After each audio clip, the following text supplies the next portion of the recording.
بسم اللہ الرحمن الرحیم۔ اے مسلمانوں، تم سے رات کا شمار نہ ہو سکے گا تو اس نے اپنی مہر سے تم پر رجوع فرمائی۔ اب قرآن میں سے جتنا تم پر آسان ہو پڑھو۔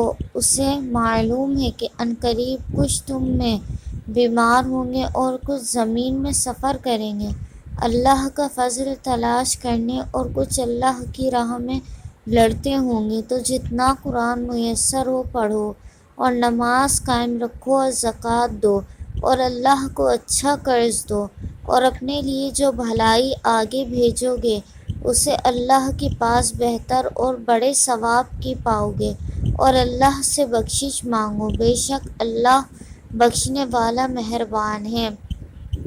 اللہ عز و جل ہمیں اس مزمل کی آیت کے صدقے سے نماز پڑھنے، قرآن پاک کی کم از کم ایک ہی آیت کی تلاوت کرنے، زکوٰۃ دینے اور بھلائی کے کام کرنے کی توفیق عطا فرمائے۔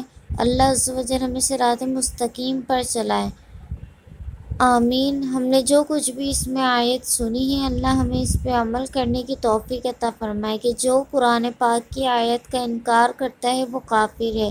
اللہ عز و جل ہمیں قرآن پہ عمل کرنے اور 5 وقتہ نمازی بنا دے، آمین۔ بجاہ نبی الامین صلی اللہ تعالی علی محمد صلی اللہ تعالی علیہ وآلہ وسلم۔ فی امان اللہ۔ اللہ حافظ۔